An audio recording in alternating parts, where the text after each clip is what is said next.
Tout a commencé ici, en 1957, au cœur de ces ruelles obscures de la Casbah. Ne cherchez pas cette histoire dans les images d'archives, vous ne la trouverez pas. C'est un roman noir, une guerre secrète, la plus vaste opération jamais montée par les services français contre le FLN algérien. Son nom, la Bleuite. Personne n'aime en parler. Ni la France qui a gagné cette guerre de l'ombre, ni l'Algérie qui en a payé le prix du sang.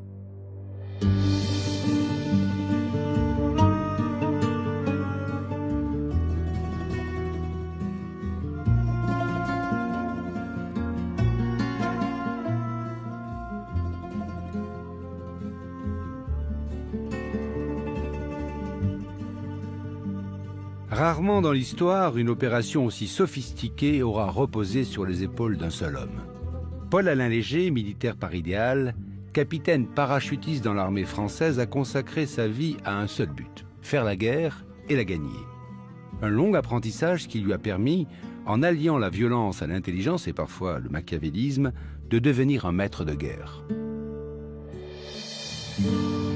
1946. La France est en paix, mais l'Indochine brûle. Léger découvre la guerre communiste révolutionnaire. Écœuré, il voit ses camarades mourir et son armée reculer face à un ennemi en sandales. Un ennemi qui sait frapper sans se montrer, alliant intelligence et terreur, et qui se moque bien des ratissages français qui ne bouclent que le vide des rizières. Le jeune lieutenant préfère travailler seul. Parachuté dans une île perdue, il met le feu à la côte ennemie, transforme les pêcheurs en commandos et se spécialise dans le retournement des prisonniers Viet Minh, dont il fait ses plus fidèles alliés. Avec eux, il va multiplier les coups de main et les coups tordus.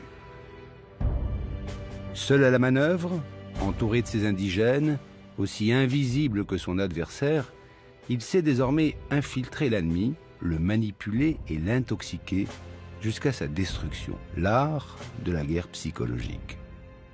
À 36 ans, en quittant l'Indochine, le capitaine Léger emporte ses armes et sa méthode.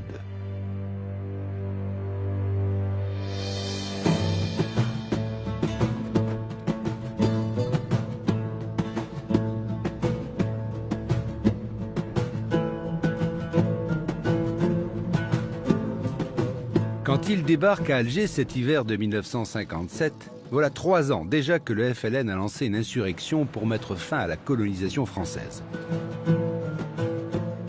3 ans qui ont suffi à transformer les échos du Djebel en clameurs de la guerre. Bien au-delà des fermes de colons brûlés et des récits d'atrocités, l'heure est au combat militaire. Armée française contre Front de Libération Nationale, 2 camps s'affrontent. Jusqu'ici, Alger la capitale semblait épargnée. Alger la Blanche n'est pas seulement un phare de la France en Afrique, c'est un mythe, celui de l'Algérie française. L'automne 1956 marque la fin de l'illusion. Le Front de Libération Nationale a décidé de porter la guerre au cœur de la capitale. L'heure est aux attentats. Yassef Saadi, chef du FLN à Alger, est chargé de mettre la ville à feu et à sang. Sur la scène internationale, le front sait bien qu'un seul attentat à Alger fait plus de bruit que n'importe quelle victoire dans le maquis. Et Alger a un point faible, la Casbah, où se cache le chef du FLN. La caractéristique de la Casbah fait que c'est particulièrement propice à l'action clandestine.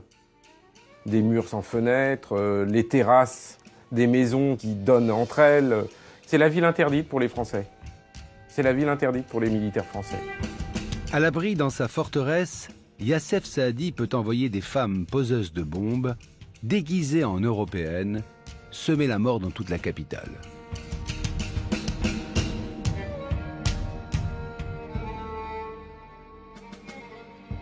En un mois à peine, 122 explosions secouent Alger. Partout du sang, du verre et des corps brisés. Et le pire est à venir.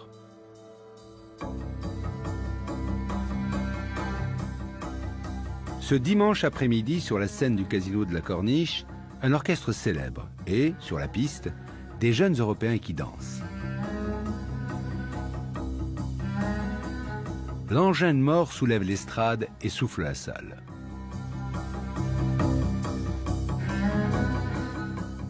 Cette fois, le mythe a volé en éclats.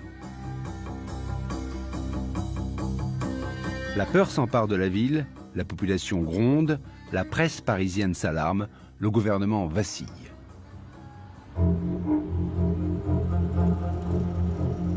Le 7 janvier 1957, 8000 combattants d'élite de la 10e division parachutiste entrent dans la capitale. Le général Massu, qui les commande, reçoit les pleins pouvoirs et une mission, pacifier la ville par tous les moyens. On connaît la suite sous le nom de la bataille d'Alger. L'armée rafle et torture à grande échelle, 24 000 suspects arrêtés, 3 000 disparus. Une besogne de basse police pour l'élite de l'armée française qui se salit les mains, mais réduit le FLN au silence.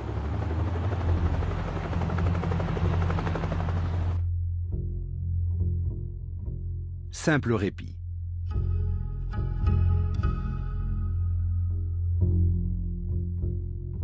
Les paras repartent, mais Youssef Saadi est toujours là. Et il se fait photographier souriant au milieu de ses poseuses de bombes. À l'état-major, quand on se demande qui sont les experts en subversion, ceux qui savent se battre contre un ennemi invisible, un nom, un seul, revient toujours en premier. Le capitaine Léger.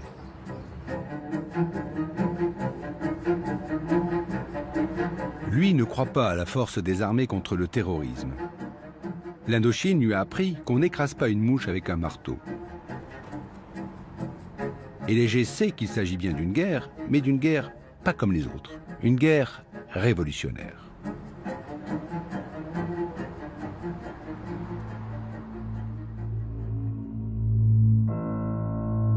Il est temps de mettre sa propre méthode en action. D'abord dans la Casbah de Youssef Saadi, ensuite dans le maquis du terrible Amirouche. Printemps 1957. En 3 ans de guerre, le FLN s'est organisé. Il a construit une armée de libération nationale, l'ALN, forte de 30 000 hommes, et divisé l'Algérie en 6 régions militaires, les wilayas. Retranché dans sa forêt de Lafkadou, dans la wilaya 3, Amirouche le Terrible tient tête à toute l'armée française. Tout le monde le craint, le respecte et souvent le vénère. Les Français l'ont surnommé le loup de Lafkadou. Mais les révolutionnaires en culotte courte ne rêvent que de le rejoindre pour mourir à ses côtés. Amou Amirouche avait 19 ans et la chance de porter le même nom que son héros. Il rêvait de le rencontrer, il deviendra son secrétaire particulier. Il mettait en exergue la fibre d'orgueil des paysans, en disant, regardez, la France nous a colonisés pendant plus de 100 ans. Elle nous a humiliés. Elle a humilié nos femmes et nos enfants. Ça ne peut plus durer. Il faut se révolter. C'est quelqu'un de dur parce qu'il était dur contre sa propre personne. Il avait une autodiscipline parce que la vie au maquis l'exigeait. Et la survie de la révolution l'exigeait. Il fallait se donner totalement à la révolution. Il croyait beaucoup à la force, à la violence. Et il se méfiait de ceux qui voulaient occuper des postes, occuper des grades. Ah oui, il punissait, il châtiait les gens. Très dur.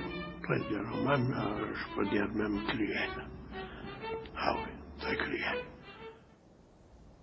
Un jour, par exemple, les maquisards contrôlaient les paysans pour s'assurer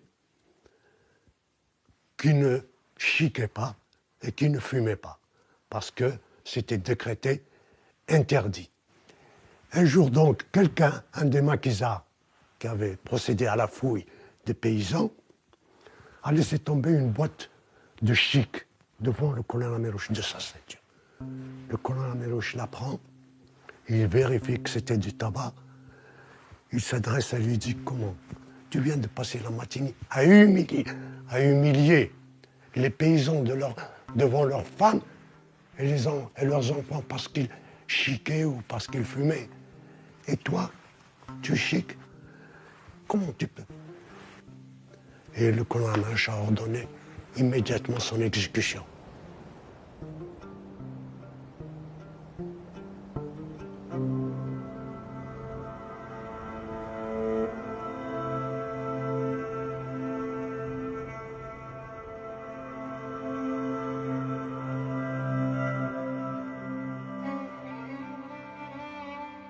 Ce matin, il fait déjà une chaleur écrasante dans la Casbah. L'été algérien est là. Pour sa première action, Léger a décidé de déstabiliser le FLN par un coup d'éclat au cœur de sa forteresse. La Casbah, le plus solide des bastions de la rébellion. Les groupes de choc, les jeunes militants du quartier, sont chargés par le FLN d'imposer une vie austère. Interdit de fumer ou de boire, interdit d'écouter de la musique à la radio, interdit de jouer au domino. Des règles strictes, façon de mieux contrôler la population. On punit les réfractaires à coups de rasoir en leur tranchant le nez, les lèvres et les oreilles.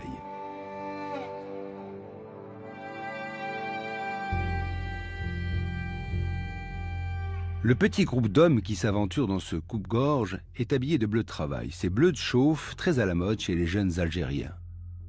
Mais sous leur veste pointe un pistolet mitrailleur Mat 49. Ce sont les bleus du capitaine Léger.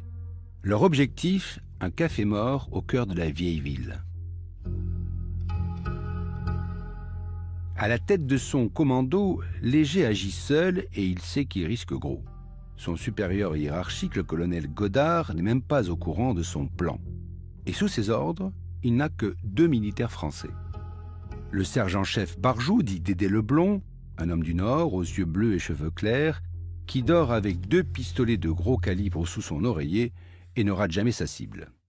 Et le sergent-chef Abdelhamid, un colosse, dit Surcouf, un ancien d'Indochine devenu l'ange gardien de son capitaine et la terreur des hommes du FLN. Tous les autres sont d'anciens combattants du FLN. Parmi eux, il y a Amara Ali, dit Alilou, une forte tête mais une pièce maîtresse de la Casbah. Alilou est un bleu de combat. Alilou, qui était l'ancien adjoint, donc agent de liaison de Yassef, connu comme le loup blanc Alilou. Il ne devait pas savoir qu'il était arrêté. Ce qui fait que quand le tenancier du Café Mort nous a vu rentrer, évidemment, Alilou a été accueilli les bras ouverts.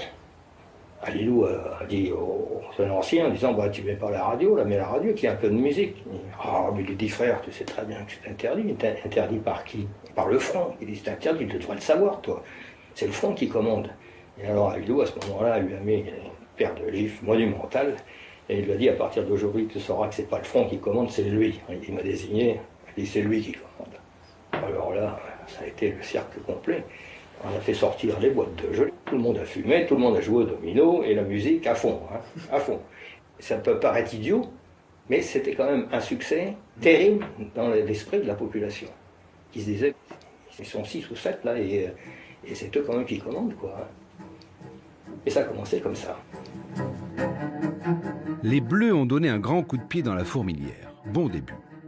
Mais Léger veut aller beaucoup plus loin et transformer la Casbah en zone interdite pour le FLN. Qui règne sur la vieille ville? Qui porte les messages secrets sinon les membres des fameux groupes de choc? Ils sont la clé de la Casbah. Alilou, l'enfant de la rue, les connaît tous. Du cireur de chaussures jusqu'au gros caïd de quartier. Un à un, Léger les fait arrêter.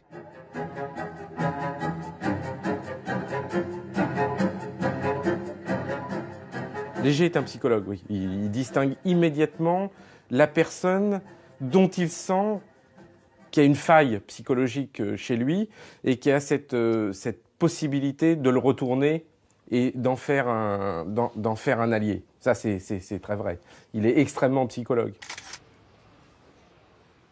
Ce qui surprend le plus, c'est comment Léger parvient-il à retourner des centaines de jeunes dans la Casbah de jeunes qui, jusqu'à présent, paraissaient avoir été acquis aux idées du FLN. Et finalement, on ne voit pas comment il a pu en si peu de temps, parce que c'est ça aussi, c'est le temps très bref qu'il lui a fallu pour retourner les jeunes en question.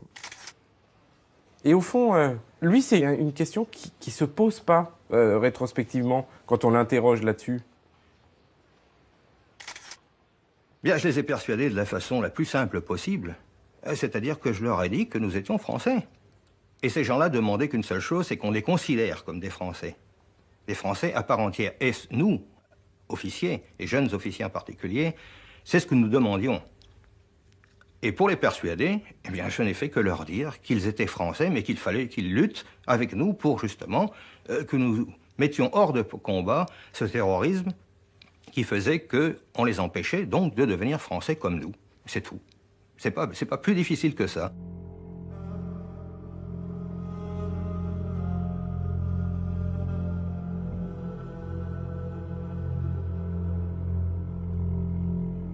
À partir du moment où j'ai réussi à prendre en main tous ces groupes de choc, ce qu'ils appelaient les groupes de choc, il est évident que l'état-major du FLN dans la Casbah, c'est-à-dire l'état-major de Youssef Saadi et ses poseurs de bombes, ont été coupés pratiquement de toute la population. Et ils ont été obligés de se terrer dans des repères. Repères que nous avons petit à petit réussi à investir.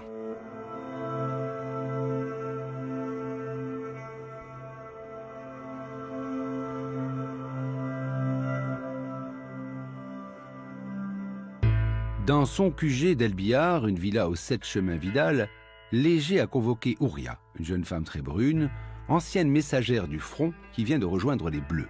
Sur son échiquier, il lui faut pousser ses pions jusque dans le camp du FLN et il sait l'importance des dames. Léger, il guidait bien son monde.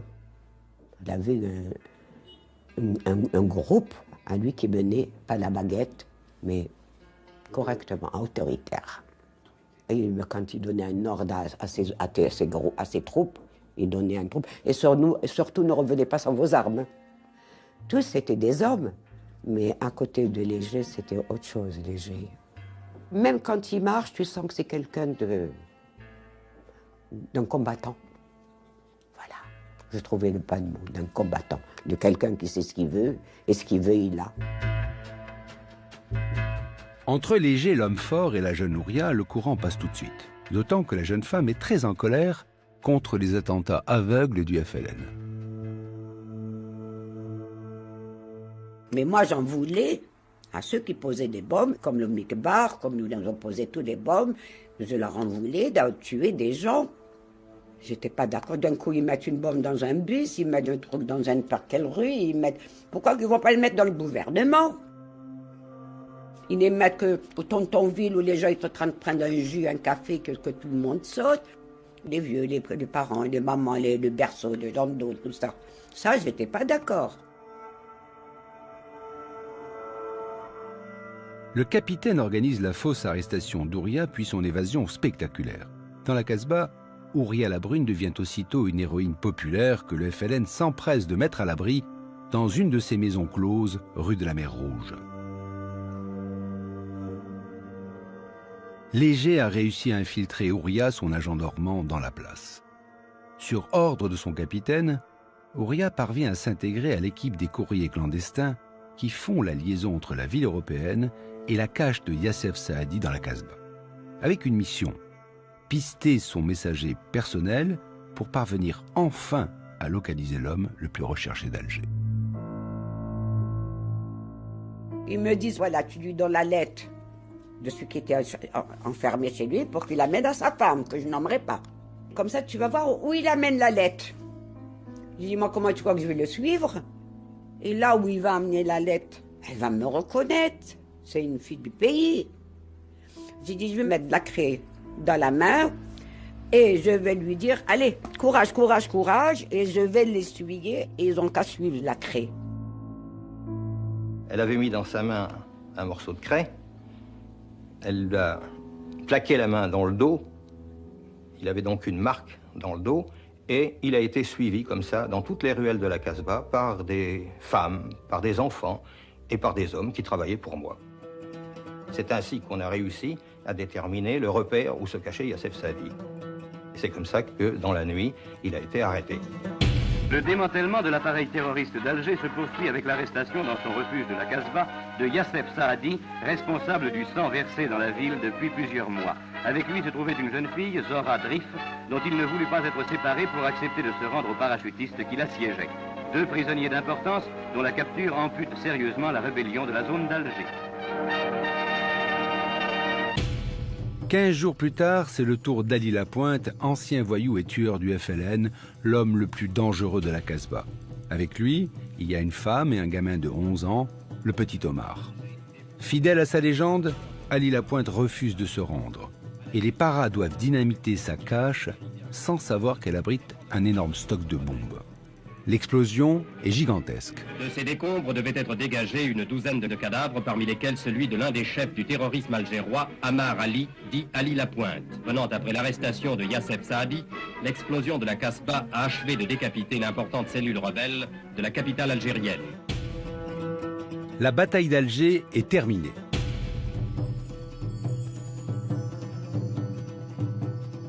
Léger, lui, regarde déjà vers les hauteurs des montagnes de Kabylie.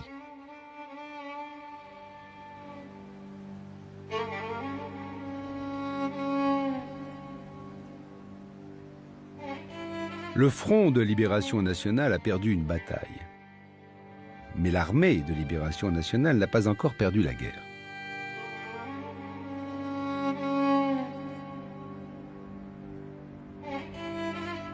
Ami Rouge connaît bien ces Djounoud, combattants de la première heure, des paysans durs au mal et au feu. Mais il manque cruellement de cadres, surtout ceux qui savent lire et écrire.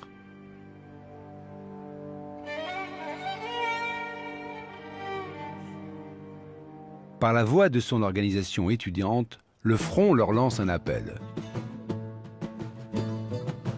Avec un diplôme en plus, nous ne ferons pas de meilleurs cadavres. Notre devoir nous appelle à la souffrance quotidienne, aux côtés de ceux qui luttent et meurent libres face à l'ennemi. Il faut déserter les bancs de l'université pour le maquis. Les jeunes, surtout des lycéens, répondent à l'appel du FLN. Quand Rémi Madoui, fils d'une grande famille de la région du Ouarsenis, monte au maquis, il a 15 ans à peine.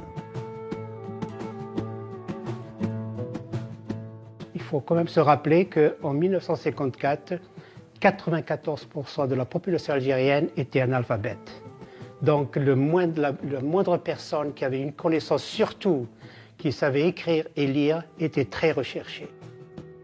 Donc dans ma tête d'enfant, ces révolutionnaires qui font parler d'eux, ils me veulent avec eux, donc c'était quelque chose d'incroyable. Je pensais que j'allais vraiment changer le monde.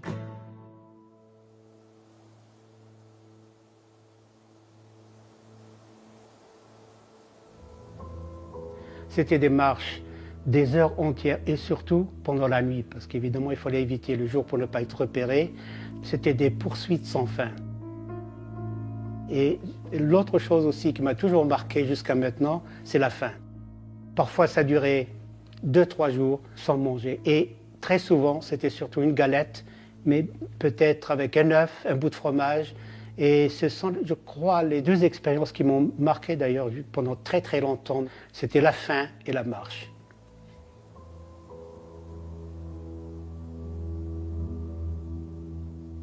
Quand on est dans une révolution, on dort avec la révolution, on mange avec la révolution. C'est 24 heures sur 24 heures. Il n'y a pas de week-end, il n'y a pas de vacances, il n'y a rien, il n'y a absolument rien. Et même entre nous, quand il y a un moment quelconque, on parlait de la révolution. Abba Kizar, c'est quelqu'un qui ne dort pas. Il est constamment vigilant. Et ça, c'est au détriment de sa santé, de sa mentalité. Parce qu'il devient un animal, il devient un monstre. Et moi, je ne me suis pas aperçu de la transformation qui s'est opérée en moi. C'est mon compagnon qui me l'a dit. Quand je l'ai rencontré, je lui ai dit, mais qu'est-ce qui ne va pas? Tu as changé de figure. Tu es devenu furieux, tu as des regards d'un loup. Il m'a dit, tu ne t'es pas regardé, toi.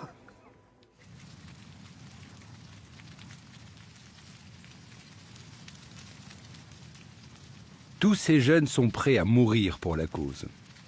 Ce qu'ils ne savent pas encore, c'est qu'ils vont vers une mort atroce et qu'elle sera infligée par leurs frères, ceux-là même qui les accueillent à bras ouverts. Personne alors ne s'en doute. Pas même Ami Rouge. D'autant qu'il vient d'apprendre une autre bonne nouvelle. L'organisation terroriste d'Alger n'est pas morte. La preuve, elle vient de lui écrire. Là encore, Ami Rouge le Terrible ne sait pas que la lettre qu'il tient entre ses mains n'est que le début d'une opération machiavélique. Et devinez qui tient la plume.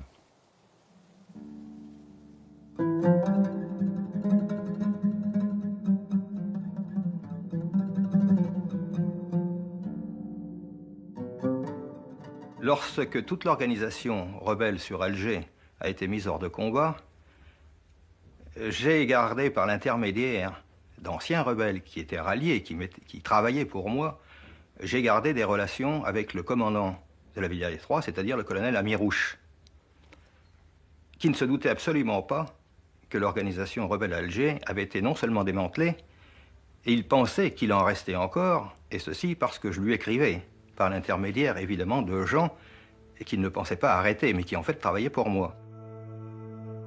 Plusieurs mois de correspondance fictive et d'infiltration finissent par obtenir un résultat inespéré. Le 12 novembre 1957, un des bleus envoyés par Léger comme émissaire vers le maquis d'Ami Rouge revient porteur d'une lettre incroyable. Ordre de mission. Le porteur de cet ordre de mission est habilité au nom de la Wilaya 3 de représenter l'armée et le Front de Libération Nationale au sein de la zone autonome d'Alger. En clair, Ami Rouge vient officiellement de nommer le capitaine Léger, un militaire français, comme successeur de Yassef Saadi et chef des poseurs de bombes dans la capitale. Et c'est lui, ironie de l'histoire, qui est chargé par la Wilaya 3 de mettre la zone autonome d'Alger à feu et à sang.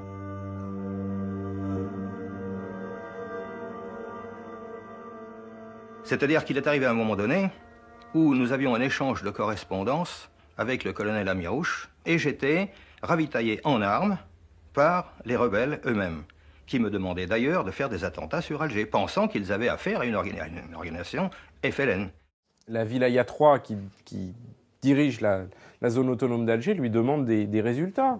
Or, des résultats, il en a très peu, parce qu'évidemment, il va pas commettre des attentats. Donc, il est obligé d'organiser des faux attentats dans Alger. Alors, c'est des trucs, c'est presque grotesque, hein. Il balance une grenade dans son PC, il est obligé de faire exploser des voitures, etc. À tel point que le Godard, à un moment, lui dit « Mais vous êtes fou, vous êtes complètement fou, Léger. Vous êtes complètement fou. » Des attentats, des explosifs, oui, on entend. Hein, des explosifs à blanc, probablement. Mais l'essentiel, c'est la presse qui répercute ça. Attentats. Et qu'est-ce qui fournit les informations à la presse? C'est l'armée française, c'est le capitaine Léger. Ça a duré quelque chose comme 6 mois. 6 mois pendant lesquels Alger a été tranquille, car il y avait quelques attentats, mais c'était des attentats fictifs que je faisais moi-même, donc il ne faisait aucune victime, bien sûr.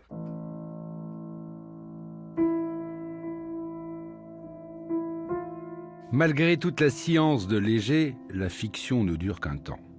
Trop peu d'attentats, peu ou pas de victimes, le colonel Ami Rouge tape du poing.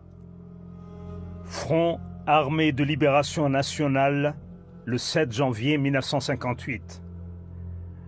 Je vous écris au sujet du travail. Vous avez de la marchandise et vous n'avez rien fait. L'ennemi crie victoire sur tous les toits. C'est pour cette raison que les frères envisagent la formation d'une autre organisation si la vôtre continue à ne pas donner de résultats sérieux. Pour les poissons, ils sont prêts, mais nous attendons les résultats pour vous donner l'ordre de venir les chercher. Les poissons, ce sont de gros obus transformés en engins explosifs capable de dévaster tout un quartier d'Alger. La partie devient décidément trop risquée et il est temps d'y mettre fin. Léger décide d'aller lui-même récupérer les poissons du maquis. C'est quelqu'un qui a un sang-froid extraordinaire, qui finalement a un détachement aussi par rapport à ce qui... Et puis c'est quelqu'un qui a des capacités intellectuelles hors du commun. Des capacités intellectuelles hors du commun, c'est indéniable.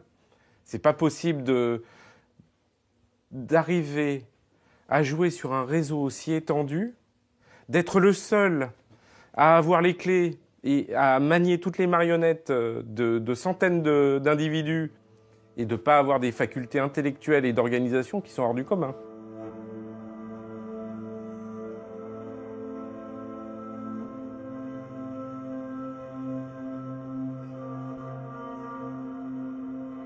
Une nuit, avec mes bleus, nous étions 13 d'ailleurs, nous n'étions que 2 Européens et tout le restant était d'anciens rebelles. Nous sommes allés déguisés en fédayines et nous avons coiffé le poste de commandement dans le maquis kabyle.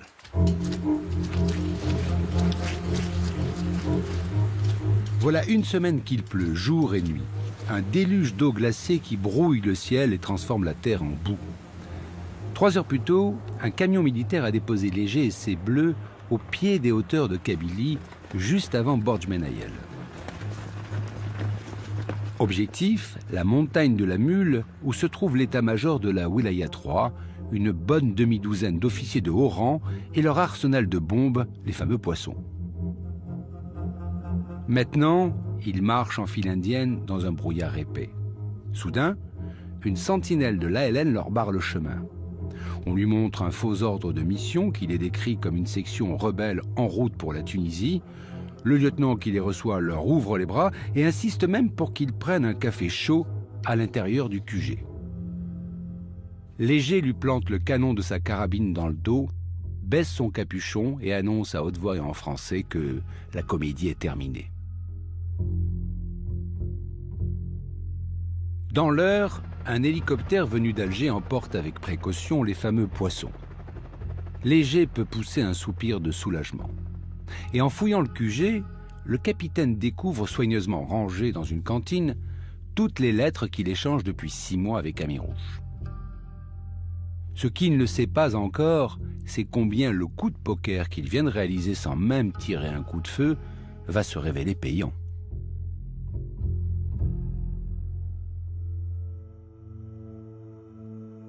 Le doute a commencé lorsque le colonel Amirouche a muté un lieutenant vers une zone et 48 heures après, nous arrive la nouvelle qu'il avait été capturé avec une demi-douzaine de ses collaborateurs sans qu'un coup de feu soit tiré.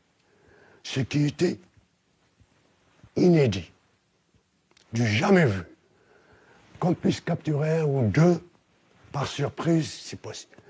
Capturer une demi-douzaine sans qu'il y ait un coup de feu tiré, ça, le doute a été introduit par ce phénomène. Je ne sais pas ce qu'ils se sont imaginés. Ils ont cru qu'à l'intérieur de ce poste de commandement, il y avait un officier qui s'appelait Ahmed Sabri, et que ce Ahmed Sabri avait trahi. Ils ont cru qu'il avait trahi, et à partir de ce moment-là, ils ont pensé que tous les gens qui venaient d'Alger, car ce Ahmed Sabri était originaire d'Alger, ils ont pensé que tous les gens qui venaient d'Alger étaient des gens qui étaient manipulés par moi-même, c'est-à-dire par les Bleus. Amirouche doute. Terrible erreur. Léger s'en saisit. Après l'infiltration et la manipulation, l'heure est à l'intoxication.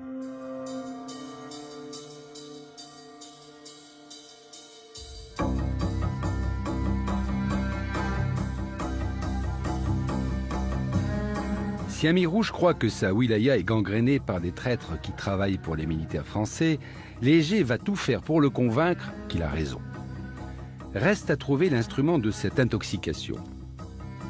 La chance lui sourit sous les traits d'une ravissante jeune fille de 18 ans, Tadjir Zora, dit Rosa, arrêtée à Borj Menayel pour avoir cousu un drapeau du FLN. Face au beau capitaine français, La belle lui fait du charme et accepte aussitôt de rejoindre les Bleus. Un ralliement bien trop rapide pour Léger le psychologue. Rosa ment, Léger en est sûr, très bien. Alors, il va se servir d'elle. Dans son bureau, il lui lit des lettres truffées de signatures connues du FLN et une liste imaginaire d'espions à sa solde que le capitaine français prétend avoir infiltrés dans le maquis d'Amirouche. En la raccompagnant chez elle, à Alger, Léger prend soin de traverser au pas le marché de Borj Menaïel. Habillé en grand uniforme de parachutiste, le capitaine Léger roule au pas, fenêtre ouverte, il prend son temps. Le temps pour les guetteurs du FLN d'observer et de rapporter au maquis la présence de cette jeune Algérienne qui s'est vendue aux militaires français. Rosa ne donnera plus de nouvelles. Léger, lui, sait très bien où elle est partie. On a eu les nouvelles quelque temps après. Lorsqu'on a appris qu'elle était remontée au maquis et que là, elle était tombée sur le fameux capitaine Mayous, dit Yassine la torture, qui évidemment l'avait accusée d'être une espionne. Elle s'est défendue comme un beau diable et elle lui a dit, écoute, tu m'accuses d'être une espionne, mais alors des espions, autour de toi, il y en a en pagaille. Parce que moi, je sais. Alors là, Mayous, qui n'était pas très intelligent, a voulu en savoir beaucoup plus. Sous la douleur, elle a raconté, j'ai son compte-rendu d'interrogatoire, elle a raconté qu'effectivement, elle avait été envoyée par le capitaine Léger. Elle a donné des mots de passe tout à fait farfelus, des mots de reconnaissance invraisemblables. Et malheureusement, ça a été égorgé après.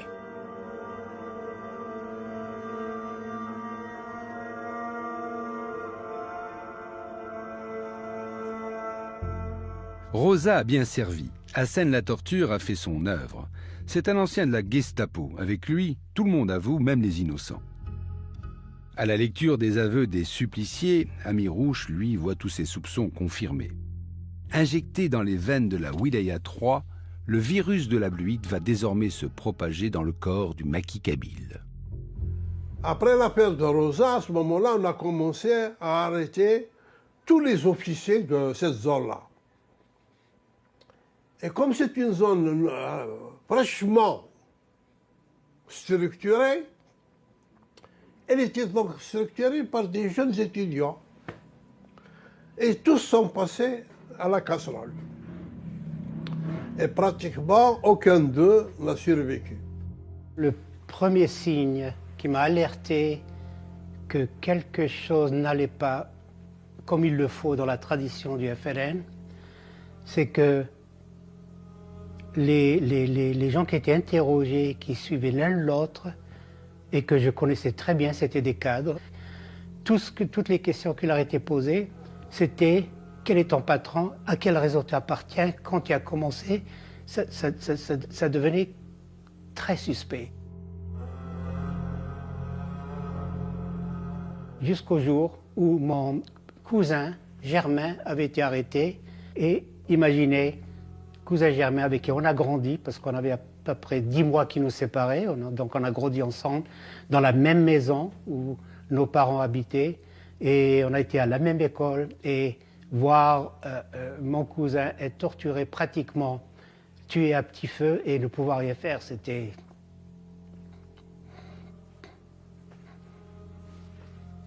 Quand on suspectait quelqu'un, on s'est dit, on ne peut pas prendre de risques pour la Révolution. On n'a pas de prison, on n'a pas d'interrogatoire, on n'a pas moyen de pousser l'interrogatoire pendant des semaines.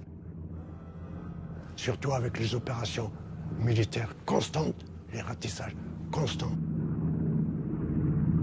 Et même le colonel Amirouche a dit, dans le doute, on ne peut prendre aucun risque. On ne peut pas avoir derrière soi des traîtres. Qui que ce soit est visé et suspecté, si on lui colle l'étiquette traître, il est fini, il est mort. Et il y avait la tradition des tortionnaires du FLN était très simple. Avant d'être torturé, la victime creusait son propre tombeau.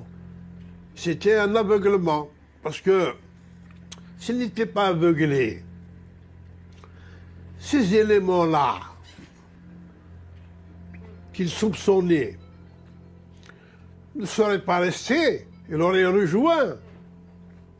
Il n'aurait pas attendu qu'on vienne les arrêter comme des dindons.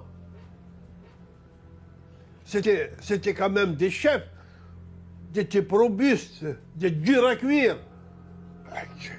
J'étais étonné qu'on vienne les arrêter. Je lui ai donc posé la question. Je lui ai dit, est-ce qu'il n'y a pas une erreur là-dedans?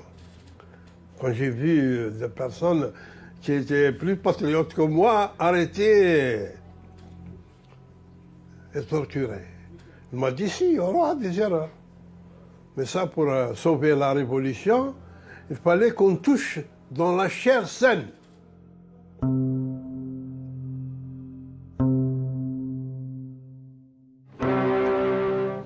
La découverte du PC opérationnel d'Amirouche, chef FLN de la wilaya numéro 3 d'Algérie, révèle l'existence d'un charnier où sont retrouvés les cadavres horriblement mutilés de 400 fellagas assassinés sur l'ordre de leur chef. Des restes sanglants impossibles à montrer ici et des instruments de torture qui sont autant de preuves des épurations inhumaines que les rebelles effectuent périodiquement dans leurs rangs.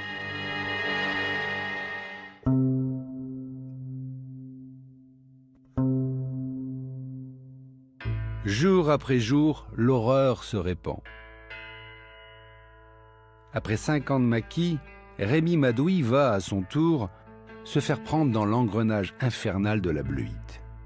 C'était au mois de mars, le 19 mars, donc je rentrais à mon PC, et au moment où je suis rentré dans la casemate, j'ai déposé ma mitraillette, donc 2 personnes me sont sautées dessus, m'ont mis par terre et m'ont ligoté, sans savoir pour absolument aucune raison.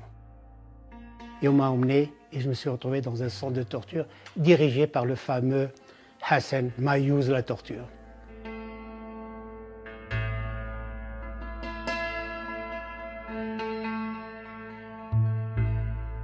Sous la torture de Mayouz, personne ne tenait 24-48 heures.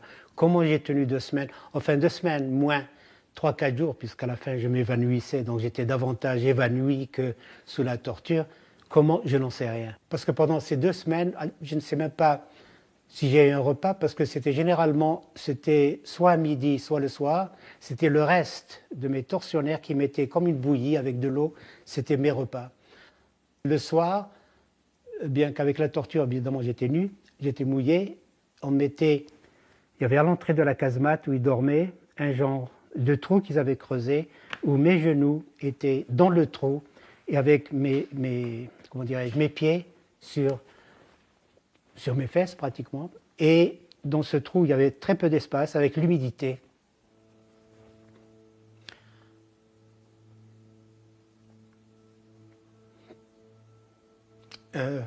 Donc impossible de dormir. Donc, pendant 2 semaines, la soif, la faim, le sommeil, donc on devient une loque, quoi, pratiquement.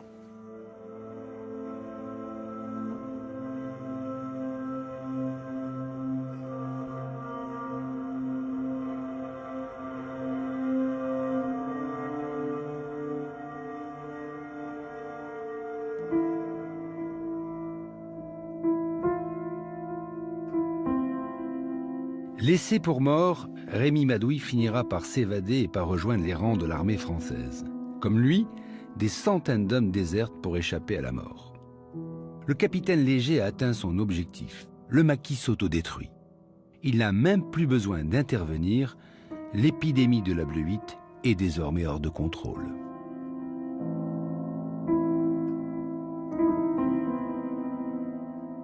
Amirouche va envoyer des lettres pour dire, ben voilà, attention, il y a des traîtres chez nous, on est obligé de faire des pogroms, etc. Mais il y a des traîtres chez vous, surtout. Et on le sait, parce qu'il y a des gars qui ont témoigné, qui ont dit il y avait des gens dans la Wilaya 4, etc., qui étaient des traîtres, qui étaient en relation avec ce Français, ce Léger, etc. Et donc ça va flamber au-delà de la Wilaya 3, et ça va flamber dans la Wilaya 4 et puis dans toutes les wilayas. C'est ça le principe de la bleuite. Aux armées, le 3 août 1958. Chers frères, j'ai le devoir et l'honneur de vous informer en priant Dieu que ce message vous parvienne à temps de la découverte dans notre wilaya d'un vaste complot ourdi depuis de longs mois par les services secrets français contre la révolution algérienne avec la complicité d'éléments les plus divers. Ce complot, d'après les renseignements en notre possession, s'étendrait à toutes les wilayas d'Algérie. Il aurait même des ramifications dans nos bases de Tunisie et du Maroc. Le réseau tissé dans notre wilaya vient d'être pratiquement mis hors d'état de nuire après une enquête d'autant plus ardue que ses chefs dans le maquis étaient des hommes en apparence au-dessus de tout soupçon. Ce qui faisait la force de l'ALN, c'était la confiance. Ils étaient des frères. Ils étaient soudés par cette confiance-là. Et c'est ça qui était le socle, qui était le bouclier contre l'armée française. Ce socle-là s'est fissuré. Et c'est le moral qui est atteint. 70% de la force d'une armée, c'est son moral. 70%. Le colonel a déterminé ce qu'il a fait. Quand j'étais torturé, j'étais obligé de rejoindre l'armée française pour sauver ma vie, eh bien, je le regrettais. Okay? Probablement, s'il n'y avait pas le risque de perdre ma vie, je ne l'aurais jamais fait. Okay? Dans le sens même là où je devais sauver ma vie, le seul truc que je regrettais, c'est que je ne peux plus me battre pour mon peuple. C'est quelque chose d'incroyable, à 20 ans.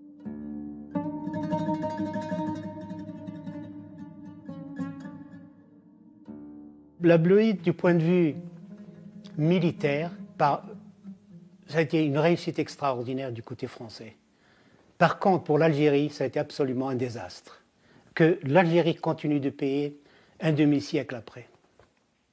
Le dégât ou les conséquences de la bleuite, c'est qu'elle a été la raison ou la source de l'extermination de toute une jeunesse algérienne éduquée qui aurait été l'avenir de l'Algérie. C'est un gâchis, je crois, dans tous les domaines. Okay. Humain, beaucoup plus qu'autre chose. C'est un gâchis, un pays qui aurait pu être l'exemple pour les pays sous-développés, surtout en Afrique et au Moyen-Orient.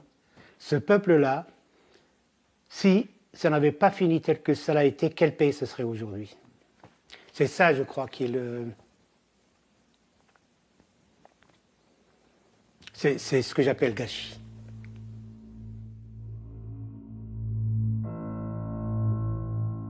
La bleuite continuera longtemps, même après la mort d'Amirouche, abattu en 1959 par les troupes françaises. Le bilan exact des morts ne sera sans doute jamais connu. Le capitaine Léger, lui, parle de 4000 victimes, un chiffre invérifiable.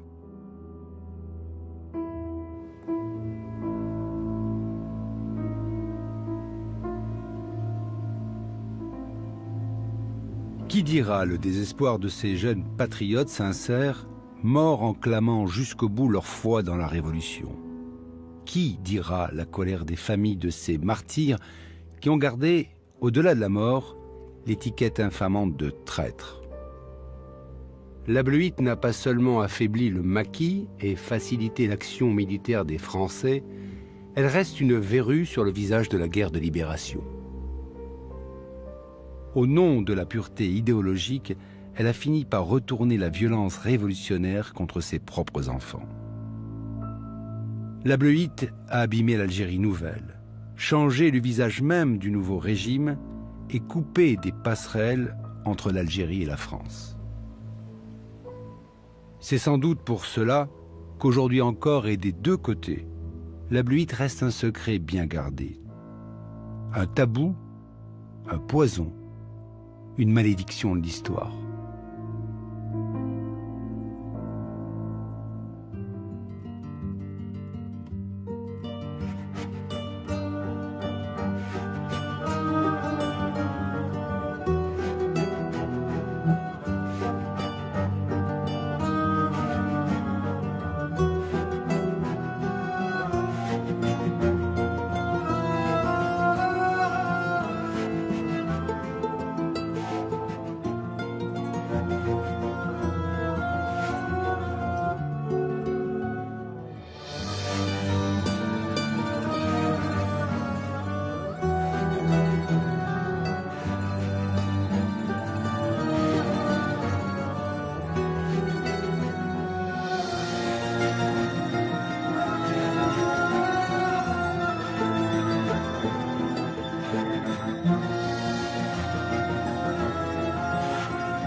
C'est bien mon nom et mon